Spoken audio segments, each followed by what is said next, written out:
Hi, my name is Lupe Romero, and I'm living with pancreatic cancer.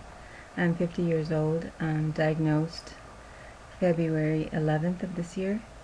I had the attempted Whipple on February 15th, and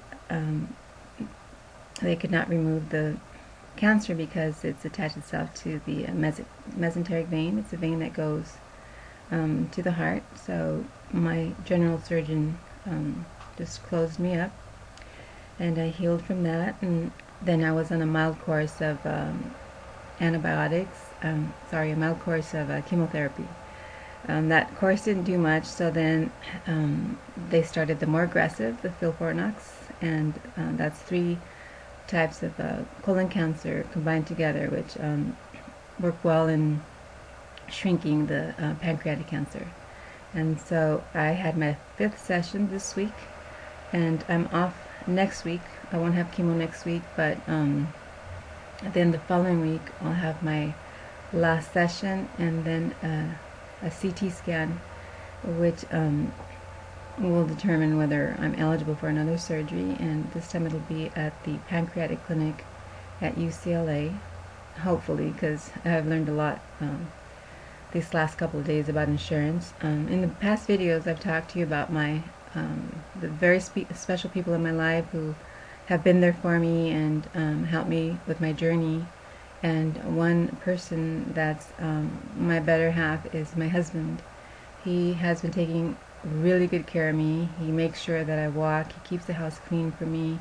He makes sure I have my protein in the morning, and just takes amazing care of me. He makes my smoothies. Well, on Tuesday he drove himself to the hospital. I think I mentioned before, he is very ill. He has very advanced liver disease. So his liver disease is so advanced that his blood flow wasn't going through his liver anymore. So it kind of went around through like his portal vein area, putting a lot of pressure on veins that then created varices over the years. He's had this problem before. We didn't realize he had esophageal varices until like 99. That's the year my father died, and then a few months later I was told that my husband had 3 years to live. Well, he's amazing. He bled over the next 4 years after 99, and I almost lost him 4 times. But he's so tough. He always bounced back. He had the banding, and then the fact that I work in a trauma hospital, Mission Hospital, saved his life all those times. I know for a fact if he had not been in that sort of environment, his life would have been saved back then. And so he's tough, and he bounces back, and he's been here to take care of me. But right now he's in the CICU at Mission. They're hoping to transfer him to Cedar Sinai today because he has a temporary fix. This time, in the past, he only had one varices that bled, but this time it was multiple varices. So they did the banding, but they weren't unable to stop the bleeding. So then they had to do a procedure called the TIPS procedure, where they take a catheter through his one of his main veins, goes straight to the heart, through the liver, and then they get that flow over in that portal area. So the two concerns were that his heart might not be able to handle that flow, and the second concern was the encephalopathy. Well, he hasn't had any problems with his heart, but his encephalopathy is really bad. And so the fixes are temporary, so we're hoping to get him to Cedars-Sinai. The goal was to get him to UCLA.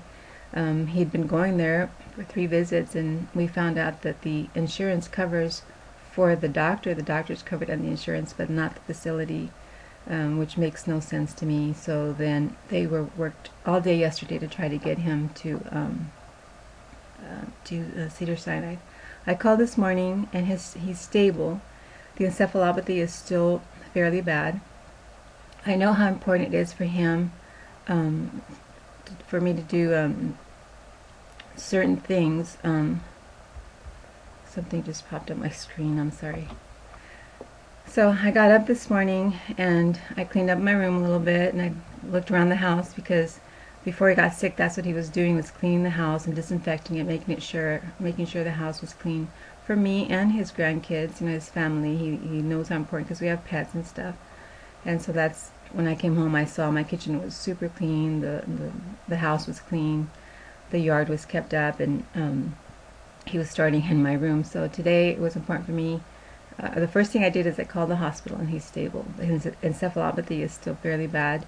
The encephalopathy causes him to, he doesn't recognize it sometimes. He can't control his limbs, his arms, his hands.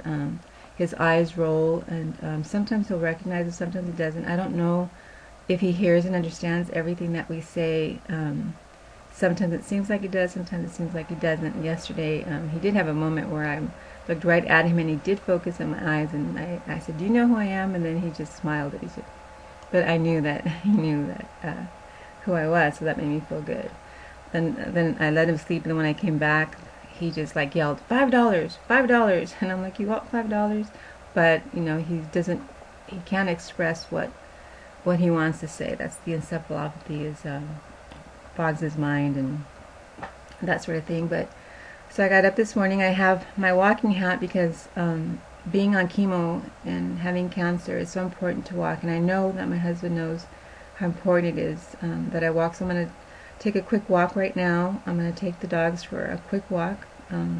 He loves his dogs, and he wants to make sure that they're taken care of. So before I head out to the hospital, I'm going to take a quick walk and make my egg. He always makes me my egg in the morning. He wants to make sure I start off with a good protein. So I know he's with me and I'm with him, and I'm trying to do the things that are important to him so that I'm healthy and keep myself strong for him, because it's been a rough 3 days. I haven't had my rest, haven't had my walks, and I noticed that when I get my plasma shot that causes bone ache. I've been very fortunate that I haven't had that, and I think it's because of the regular walks, but since I haven't been walking, I noticed the bone ache. But anyway, I've been keeping people updated on Facebook, and this is how life is. You have things that come at you, and you handle them the best that you can, and then more stuff is put on your plate, but then you got to handle that the best that you can. I have had my moments. I miss him so much when I come home. You know, I miss him next to me, and but I pray that he gets better. I pray that they everything gets approved with the insurances. It's so sad that the insurances and hospitals care more about money than patients' health sometimes. But keep us in your prayers. I'll keep you in my prayers. Keep up with your struggle, with your fight with your cancer or any other illnesses. Life is hard, but God is good, and we can't do anything other than take one moment at a time. And those moments get really hard sometimes. It's hard to hang in there. I just picture myself sometimes when these storms come. I'm first on this tree full of these beautiful branches, and then this storm comes, and I just hold on to the ground, and you know, my foundation, which is God, and I hold on. And then sometimes when these waves, the storm is over, I'm left with maybe one little leaf, but then you know, there's room for growth. So keep your head strong, and keep us in your prayers, and I'll keep you in our prayers, and love you, and have a good day.